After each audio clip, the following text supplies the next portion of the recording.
So hello guys, welcome back to throttle tribes another video and I am so sorry. मेरा कुछ दिनों से exam चल रहा था तो मैं वीडियोस अपलोड नहीं कर पा रहा हूँ।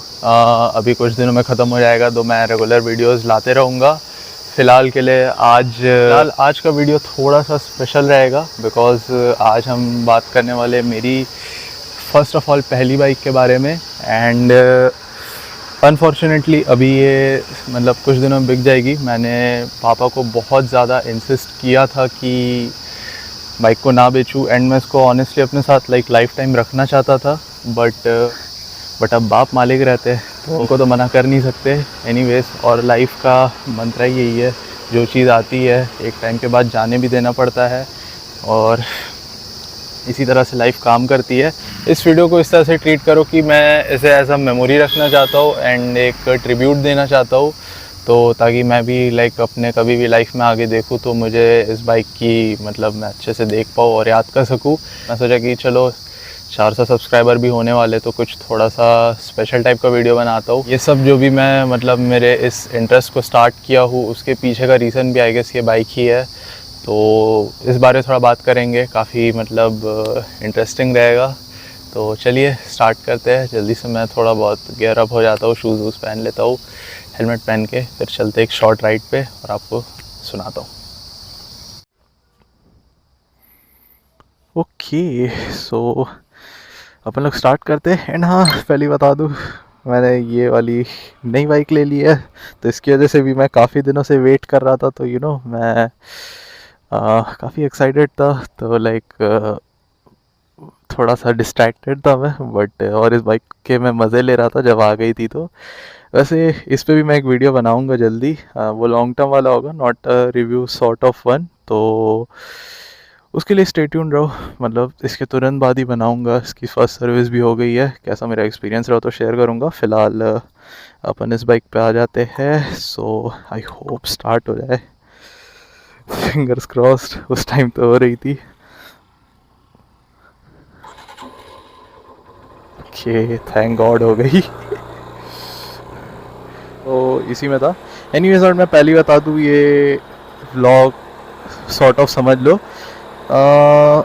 इसमें इतना कुछ मतलब अगर आपको लग रहा है कि मैं बहुत ही कुछ खास ज्ञान शोधने वाला हूँ तो ऐसा नहीं है। This is pure unedited raw and very tribute type of video, जिसको मैं मतलब स्पेशली अपने लिए ही बना रहा हूँ ताकि मैं कल के टाइम पे से देख सकूँ जब बाइक चले जाए। तो अगर आप लोग भी मतलब उस फीलिंग को देखना चाहते हो, एंजॉय करना चाहते हो, so please you are welcome to listen to my story. And चलो सबसे पहले तो थोड़ा घर से आगे जाते हैं, फिर इस बाइक के बारे में थोड़ा और बात करेंगे। आई होप साउंड सही आ रही है।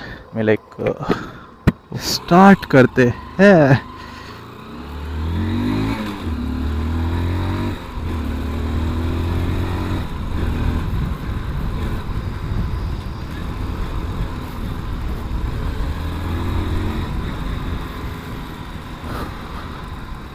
ऑलराइट, तो सबसे पहले मैं आपको थोड़ा इस बाइक का एक बेसिक वो दे देता हूँ कि क्या बाइक है ये, अगर आप लोग को पता नहीं है। बिकॉज ये बाइक कभी भी इतनी ज़्यादा मार्केट में रही भी नहीं आई, और what in more than 4 years तक शायद कुछ रही होगी, तब भी उसके सेल्स कुछ खास नहीं थे एंड फिर इट डिसकंटिन्यू हो गई थी। Okay, so this is a Hero Xtreme 150 single disc variant, जो कि मेरे पापा ने ली थी अराउंड 2014 में। एंड बिकॉज उससे पहले मेरे पापा के पास एक हीरो होंडा की पैशन प्रो थी जो उन्होंने वॉट अराउंड 2002 में कुछ ऐसे ली थी। तो 12 साल के बाद वो बाइक somehow चोरी हो गई थी। तो पापा ने फिर डिसाइड किया कि he should upgrade to something, to new bike. फिर उस टाइम पे ये बाइक एकदम नई आई थी। एंड या this is the very first bike जो CBZ के बाद जो फर्स्ट OG एक्सट्रीम थी। मतलब जैसे आज जो आप एक्सट्रीम सुनते आ रहे हो, उसका सबसे पहला आई गेस फर्स्ट जनरेशन मेरे ही पास है। So very proud of that. बाकी उस टाइम के हिसाब से स्टिल ये काफ़ी ज़्यादा टेकी और फ्लैशी टाइप की थी। सो मैं जब बचपन में हम लोग बाइक ले रहे थे तो मुझे याद है मैं पापा को काफ़ी ज़्यादा ऐसा इंसिस्ट किया था कि पापा मुझे तो यही बाइक आप पापा यही वाली बाइक लो बिकॉज ये बाइक बहुत अच्छी दिख रही है। एंड अभी मैं थोड़ा उतर के भी थोड़ा डिज़ाइन के बारे में अपन बात करेंगे ही, because I am very excited to talk about this bike. And मेरे लिए बाइक लाइक बहुत स्पेशल है, वो तो आपको समझ आ ही रहा होगा। एंड ओके, सो सबसे पहले तो मैं कहीं पर रुक जाता हूँ एंड रुक के अपन लोग थोड़ा इसके टेक्निकल स्पेसिफिकेशंस पे थोड़ा बात कर लेते। इनके तो बारे बता ही दिया, 149.4 सीसी का इंजन था, 5 स्पीड का गियर बॉक्स था, क्लच तो मतलब oh not something very special. Gear box is one of the most shittiest one I have ever seen. ये बहुत ही गलत जगहों पे ऐसा टैप आउट हो जाया करता था। आई होप ओके लाइटिंग सही आ रही है, सो इसको जल्दी से बंद कर लेते बिकॉज पेट्रोल इसमें ज़्यादा है नहीं। ओके, सो ऐसे देख लो कुछ इस तरह की दिखती है बाइक। एंड काफ़ी लोग बोलते हैं कि ये बाइक इतनी अच्छी दिखती नहीं है and it's one of the most ugliest one, but personally मुझे इस बाइक का डिज़ाइन बहुत पसंद आता था यार। Like you just see that design element everywhere, like हर तरफ से बाइक काफ़ी शार्प एंड वो कट्स एंड क्रीजेस काफ़ी अच्छे दिखते हैं। And basically it's like a sporty commuter bike, तो उसमें वो जो एलिमेंट्स वो काफ़ी अच्छे दिखते हैं। और ये जो स्पेशली ये ऐसा जो स्टेप अप सीट डिज़ाइन है, it's not split seat anyways, लेकिन फिर भी काफ़ी अच्छा दिखता था। पीछे थोड़ी लाइटिंग वाइटिंग चालू कर देता तो ज़्यादा अच्छा दिखेगा। एंड स्पेशली 2014 के हिसाब से जैसा भी इंस्ट्रूमेंट क्लस्टर आता था एंड यहाँ पे जो बटन्स एंड ऑल थे, ये सब मतलब काफ़ी अच्छे दिखते थे। आई फील इसमें किल स्विच की कमी थी उस टाइम पे, लाइक आ गए थे बहुत सारी बाइकों में, इसमें नहीं था। एंड अभी आपको जैसी बाइक दिख रही है ऐसी बाइक ओरिजिनली दिखती नहीं थी। इस पर मैंने मैट अराउंड लाइक 3 इयर्स पहले कराया था। तो यहाँ पे मेरे को पता है इस बाइक की सबसे अच्छी बात क्या लगती थी, दिस DRL जो कि अब आधे नहीं जलते। ये आई गेस कुछ वायरिंग की प्रॉब्लम है जो मैं अब 1-2 हफ्ते से इसको नहीं निकाला था तो मैं नहीं देख पाया था। बट अब क्योंकि बाइक जा ही रही है तो और मैं गरीब आदमी भी हूँ तो इस पर मैं अब इन्वेस्ट करने कोई सेंस नहीं बनता है। एनीवेज, तो जैसे मैं पीछे से ही बात कर रहा था, सो कुछ इस तरह से दिखती है। पीछे का ये जो LED लाइट यूनिट है ना बहुत अच्छा दिखता है। And in fact till this date I guess Xtreme 200S या R में अभी भी ये यूनिट यूज़ होता है एंड मेरे को अभी बहुत अच्छा लगता है। और ओके, बाकी मैं इस बाइक में क्या क्या चेंजेस किए उस बारे में भी बात कर लेता हूँ। लॉकडाउन लगने के बाद हमारे घर में 2 कारें आ गई थी, तो पापा ऑफिस कम्यूट करना फिर कार से स्टार्ट कर दिए थे। एंड बिकॉज मेरे पास कोई और गाड़ी नहीं थी एंड मेरे को स्कूल जाने के लिए कुछ चाहिए था, सो मेरे पापा के पास एक स्कूटी पड़ी थी जिससे मैं बहुत बोर हो गया था। And I don't even want to talk about it, it's shitty as fuck. मेरे को बाइक पे आना ही था बिकॉज मैं साइकिल चलाते भी समझ गया था कि मेरे को 2 व्हीलर्स चलाना बहुत ज़्यादा पसंद है। मैं अपने कज़िन के पास गया था, उससे मैंने अपनी पहली बाइक चलानी सीखी। उसके पास एक हीरो होंडा SS थी जो काफ़ी लोग जानते भी होंगे। एंड उसको मैं 1-2 राउंड चलाने के बाद आई वॉज कम्फर्टेबल कि हाँ मैं बाइक चलाना जानता हूँ। सो मैं क्या करता था ना, मैं सिंपली गैराज से पापा से छुप के इस बाइक को निकालता था एंड ऐसे चलाया करता था। एंड फाइनली जब लॉकडाउन हटा कुछ अराउंड 2021 में, जैसा पहले ही बोला, तो ये बाइक फाइनली पूरी तरह से मेरे हाथ लग गई थी and I was like very excited to like ride it and all. तो उसके बाद से मेरी वैसे तो कुछ खास प्रॉब्लम्स इतनी थी नहीं, but it was all fun यार। मतलब मुझे मज़ा आता था बिकॉज सबके पास स्कूटीज रहती थी and I was basically having like 150cc sports bike, right. कि अगर मैं पावर फिगर्स की बात कर लूँ, so this used to produce what like 15 bhp and it was a BS3, so raw power. मतलब परफॉर्मेंस बहुत अच्छी है इस बाइक की कंसिडरिंग विद व्हाट, अगर मैं इसको बाकी आज की करंट 160 से कंपेयर करूँ, बहुत अच्छी परफॉर्मेंस है। पहले ऐसी नहीं थी, लाइक मैंने इस बाइक पे काम ऑफ कोर्स करा है बिकॉज बैक अगर मैं इसको स्टॉकली बताऊँ ना तो it's a very like poorly build bike, क्योंकि आपको ना यहाँ पे वो सब बिल्ड क्वालिटी के बारे में पता भी चलता है। ये तो खैर क्रैश हुआ तो अलग बात है, but as you can see this plastic quality panels and everything, this used to rattle a lot. इसको तो खैर मैं बाद में भी बहुत फिक्स किया हूँ, बट जब मैं नया भी लिया था ना तो it was used to like बहुत मतलब पुअरली बिल्ड थी। इसके जो भी आप ये प्लास्टिक पैनल्स ये सब देखोगे ना, ये सब ठीक है, आज भी स्टैंड आउट ठीक से करते हैं, डिसेंट है, but not up to the mark यार। मतलब उस टाइम पे भी काफ़ी अच्छी बाइक्स आती थी एंड वाइब्रेशन प्रॉब्लम्स तो इस पे इतने हैं कि आज के टाइम पे अगर कोई बाइक में लोग बोलते हैं कि वाइब्रेशंस हैं तो I just laugh it of because वो मेरे को फील ही नहीं होते कंपेयर टू दिस। अब जब मेरे पास एक्सट्रीम 250 आर भी आ गई है and that is like so refined ना कि उस पर बैठते तो मेरे को लगता है मैं बाइक नहीं चला रहा हूँ। बट हाँ ओके, तो इसमें मैं क्या क्या काम करा है उस बारे में बता देता हूँ। सो जब ये बाइक स्टॉक थी उसके बाद मैंने सबसे पहले तो इसको अराउंड कुछ 1-2 साल चलाया एंड वो बाइक खड़ी थी तो उसके टायर पंक्चर थे, तो मैं बहुत दिन में स्ट्रगल करता था, 2 दिन हवा डालता था, तीसरे दिन ख़त्म हो जाती थी। तो सबसे पहले तो मैंने इसके टायर्स चेंज कराए। इसमें एक सेक्शन बड़ा डल रहा है। Earlier it use to get what like 110 MRF के जैपर आते थे and they provided not so very good grip, but these are like very good tyres. ये 120 सेक्शन के है। आगे का मैंने सेम ही रखा but I have decided to upgrade it. इसके जो ट्रेड लेंथ एंड क्वालिटी है वो काफ़ी अच्छे थे इस टायर के। अब इसको भी लाइक 2-3 साल हो गए हैं, इसमें तो और कुछ ऐसा बताने लायक है नहीं, तो अपन अब चलाते हुए ही थोड़ा बहुत और एक्सपीरियंस अपना शेयर करूँगा।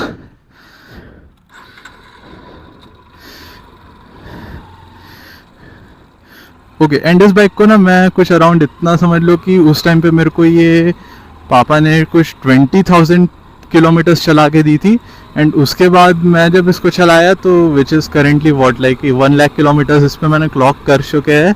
ये स्पीडोमीटर काम करना बंद कर दिया, तो so don't go according to it. अब बाकी मैं इसके चलाने की फील की बात कर लूँ तो स्टार्टिंग में मेरे को ना बाइक बहुत इंटिमिडेट करती थी, बिकॉज जैसे पहले ही बोला ये बाइक ना इतनी वेल बिल्ट है नहीं एंड उस टाइम पे भी लाइक ये इसकी चेसिस इतनी अच्छी थी नहीं, बट जो भी उस टाइम पे मिलता था और जितना डिसेंटली ये चलती थी उस हिसाब से अभी भी this holds a very good mark.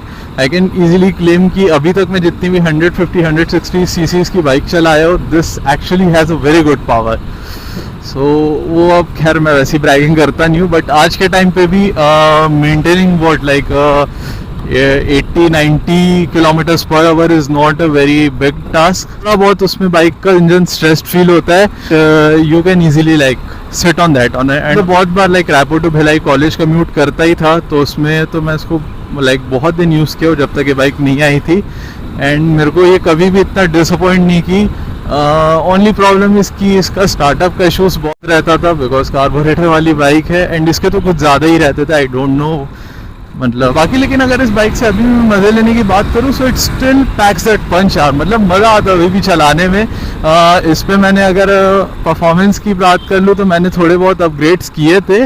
For an example मैंने इसमें पल्सर 220F का चेन स्प्रॉकेट डाला था, जो कि कुछ अराउंड मेरे को उस टाइम पे कितने का तो पड़ा था यार, मैं स्क्रीन में शेयर कर दूंगा, मैं भूल गया हूँ। सो उसको डालने से मेरा फ़ायदा ये हुआ कि मेरी ओवरऑल जो बाइक की जो टॉप एंड है ना काफ़ी अच्छी हो गई। एंड बिकॉज इसमें ना CDI आता था तो मेरे पास ECU तो लगाने का कोई चांस बनता ही नहीं था एंड मेरे को CDIs भी कोई मिल नहीं रही थी, और बिकॉज मेरे पास ज़्यादा पैसे रहते भी नहीं थे तो अभी भी नहीं है, लेकिन CDI के लिए कुछ ज़्यादा कुछ कर नहीं पाया। तो इन टर्म्स ऑफ दैट मतलब इस पर परफॉर्मेंस में जो मैंने काम किया वो बस मैकेनिकली ही है, ज़्यादा वैसा कुछ नहीं है। टायर्स मैंने क्योंकि चौड़े टायर वाली थी तो टॉप एंड में बहुत स्टेबल रहती थी। I can easily like I got it till around what like 120-125, जो 150-160 सीसीज की बाइक के लिए तो काफ़ी अच्छा है। एंड यहाँ पे आप जैसे देख सकते हो सब डबल टेप करना है ये सब, बिकॉज ना ये फ्रेम ना बहुत वाइब्रेट होते थे जब भी मैं अराउंड 4 या 5,000 RPM में जाता था एंड लाइक उतना तो हर आदमी चलाता ही है, तो उसमें अगर वाइब्रेशंस होंगे तो फिर कैसे चलेगा, राइट। माइलेज की बात कर लूँ तो माइलेज तो यार मेरे को बहुत बढ़िया आता था। मैं कुछ अराउंड 500 का तेल डाल देता था और मेरे को 2 हफ्ते सोचना भी नहीं पड़ता था कि बाइक कितना चल रही है। सो फॉर रेफरेंस मेरा रनिंग का क्योंकि बहुत ज़्यादा है, मैं अगर कॉलेज नहीं भी जाया करता तो स्कूल टाइम में भी मैं ऐसे ही घूमने निकल जाया करता था इस बाइक पे। इनफैक्ट मैं अगर आपको ऐसे भी बता दूँ तो मैंने इस बाइक में 1-2 बार नागपुर जा चुका हूँ, विच वॉज डिसेंट इनफ। मेरा एक्सपीरियंस अच्छा था बिकॉज बाइक की सीट ना काफ़ी अच्छी चौड़ी और कंफर्टेबल है, तो आपको ना बैठने में कोई दिक्कत नहीं होती है। हैंडलबार्स की पोजीशन बहुत लाइक यू नो एक न्यूट्रल पोजिशनिंग पे है, तो ना आपको यूज़ करने में कोई दिक्कत नहीं होती है। बाद I have gone to like places like Bilaspur and Rajnandgaon, मतलब भिलाई के साइड से, तो यही सब कुछ थे। मतलब उस टाइम पे मुझे इतना एक्सपीरियंस नहीं था एकदम जगहों का, तो मैं एकदम कवर नहीं कर पाया, बट आई कैन से इस बाइक में मैं बहुत मज़े किया और बहुत चलाया हूँ। ओके, अब मैं एक ऐसा फेज़ आया मेरी लाइफ में जहाँ पे आई रियलाइज कि ना मुझे थोड़ी बड़ी बाइक चाहिए। नॉट दैट कि मैं इस बाइक से बोर हो गया था, even now I love riding this bike, मुझे आज भी बहुत मज़ा आता है इसको चलाने में। इट्स नॉट लाइक कि मैं इससे कभी बोर हुआ और शायद कभी होऊंगा भी, बट एक वो होता है ना जहाँ पे आपको लगता है yes you need a very more powerful bike और उससे आप और कुछ सीखना चाहते हो और इन्जॉय करना चाहते हो। तो मेरे पापा मुझे लाइक स्कूल टाइम पे तो बोलते थे कि पहले स्कूल ख़त्म करो उसके बाद देखते हैं। फिर मैं जब कॉलेज भी गया तो उनके एक्सपेक्टेशंस के हिसाब से नहीं गया, तो मुझे तब भी बाइक नहीं मिली, बट फाइनल इंसिस्ट करने के बाद अभी जाके मिली है मुझे। तो तब तक तो खैर मैं ऐसे ही चलाता था। तो देयर वॉज अ फेज जहाँ पे I use to started like hating my bike. Okay, मुझे ऐसा लगता था कि मेरे पास अच्छी बाइक नहीं है, एंड मेरे जितने फ्रेंड्स जिन पे पहले कुछ नहीं था लाइक वो स्कूटर्स में थे, तो वो भी इसी बाइक से चलाना सीखे हैं। एंड लाइक व्हाट स्कूल ख़त्म होते उनको लाइक सही टाइम पे उनको उनकी नई बाइक्स मिल गई थी। And what's the like most surprising part कि when they realise that they have picked up the wrong bike, तो वो लोग मेरे से पहले नई बाइक लेने से पहले सेकंड बाइक भी बेच के ले लिए थे। तो उनके साथ राइड करने में कुछ चिढ़ आती थी कि मेरे पास कुछ भी नहीं है, मेरे पास बाइक नहीं है। तो आई गेस ये ना एज अ राइडर एक मैं बहुत इंपॉर्टेंट चीज़ सीखा कि ना you should always be happy with what you have. Okay, काफ़ी लोग बोले कि हाँ ये तो कोप करने का अच्छा तरीका है, बट नो, आई मीन मुझे ऐसा लगता है कि अगर आज के टाइम पे मुझे कोई नई बाइक बहुत जल्दी या उसी टाइम मिल गई रहती तो there were many important things जो कि मैं शायद ना अब लाइफ में सीख नहीं पाता। एंड इट्स नॉट लाइक कि मतलब आपको पैसों की वैल्यू करनी चाहिए, not all that sort of stuff, but what as a becoming a rider, right. मैंने इस बाइक को जितना ज़्यादा चलाना सीखा ना उस टाइम पे मैंने काफ़ी चीज़ें ऐसी डिस्कवर की जो मैं इसी बाइक से कर सकता था। And I have actually realise कि एक छोटी सी की बाइक पे आप कितना ज़्यादा एंजॉय कर सकते हो यार। यू नो वो मतलब वो एक अलग ही फन है। आप ना एक बड़ी बाइक पे वो मज़ा कभी नहीं ले सकते जो मज़ा आपको ना एक छोटी बाइक में आएगा। हर चीज़ों का एक अच्छा साइड भी होता है, एक बुरा साइड भी होता है। सो आप जब जो चीज़ आपके पास रहे उस चीज़ को एंजॉय करना चाहिए। और देखो जब आज पे जब बाइक जाने वाली है तो मुझे बहुत ख़राब लगेगा इसको लाइक बेचने में, बट फिर भी मैं ट्राई करूँगा। अगर इस बीच में पापा का माइंड चेंज हुआ तो मैं शायद रख भी लूँ। तो एनीवे, तो हाँ, मैं जैसा पहले स्टोरी कंटिन्यू कर रहा था तो मेरे मन में एक सेंस आ गया था कि नहीं ये बाइक तो मेरे को बेचना है, this is like a very bad bike. और फिर जब उस फेज से मैं शिफ्ट होके जब इस बाइक पे एंजॉय करना सीख गया तो मैं समझ गया कि no, this is a very good bike. और like what like in around like 3 and 4 months ago जब मैं पापा को बोलना पोक करना स्टार्ट किया कि पापा बोल रहे थे कि मेरे बर्थडे में बाइक लेके दोगे, विच वॉज एट 22 अप्रैल, तो तब I was very emotionally attached to this bike. And ऐसा हाल था कि आई वॉज क्राइंग बिकॉज पापा बोल रहे थे कि नहीं पहले तो तेरे को इसी को बेचना होगा तब जाके तेरे को कोई बाइक मिलेगी। तो एंड उस फेज के बाद ऐसा कुछ तो हुआ जो अब मैं रिकॉल नहीं कर पा रहा हूँ, बट कुछ तो ऐसी रियलाइजेशन आई वेयर आई रियलाइज कि ठीक है यार, मतलब लाइफ में हर एक मोमेंट आता है जहाँ पे आपके पास कोई एक अच्छी चीज़ जाती है तो दूसरी और अच्छी चीज़ आती है। तो आपकी किस्मत में कोई चीज़ अगर रहना लिखी है तो वो तो रहेगी ही। You can not like just do anything about it. So जो चीज़ आपकी किस्मत में लिखी है उसको अच्छे से एक्सेप्ट करो।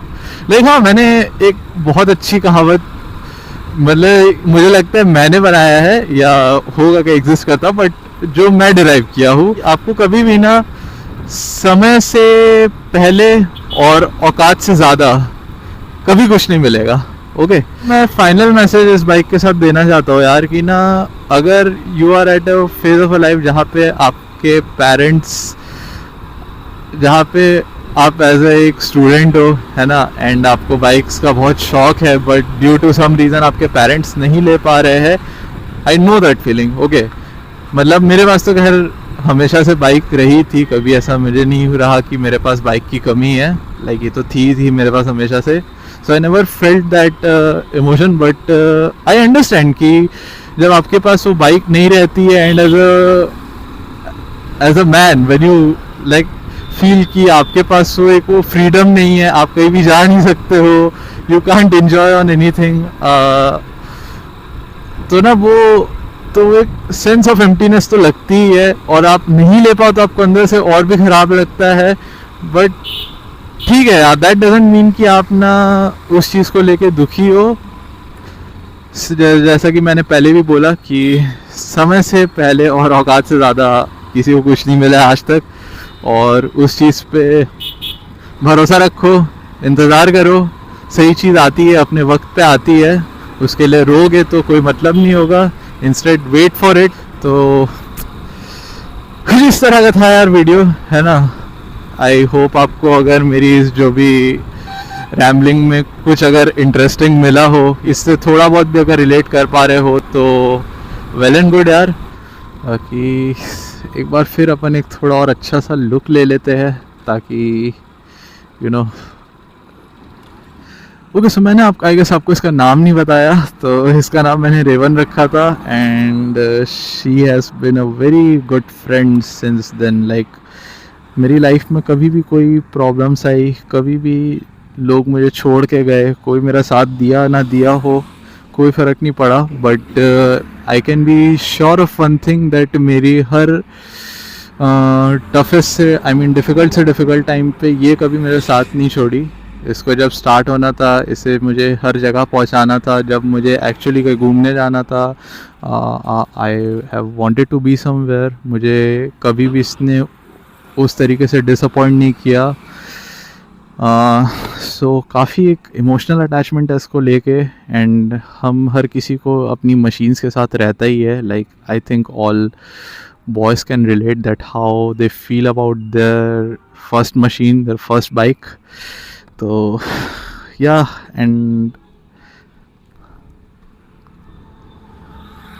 हर किसी का एक अटैचमेंट रहता ही है, लेकिन अनफॉर्चुनेटली कई बार हम लोग को उसे लेट गो करना पड़ता है, एंड उनसे आगे बढ़ना पड़ता है। सो आई होप आपको ये 400 स्पेशल वाला वीडियो पसंद आया होगा, एंड अगर चैनल पर नए हो तो यार उसको सब्सक्राइब कर लो।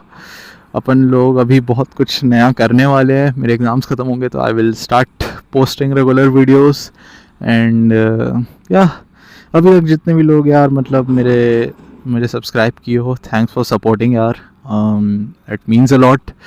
एंड आई होप कि मैं आगे कुछ भी कंटेंट रहेगा तो उसको मैं डिलीवर करने की कोशिश करूँगा। ओके, सो अब मैं साइन ऑफ करता हूँ, तो फिर बाय।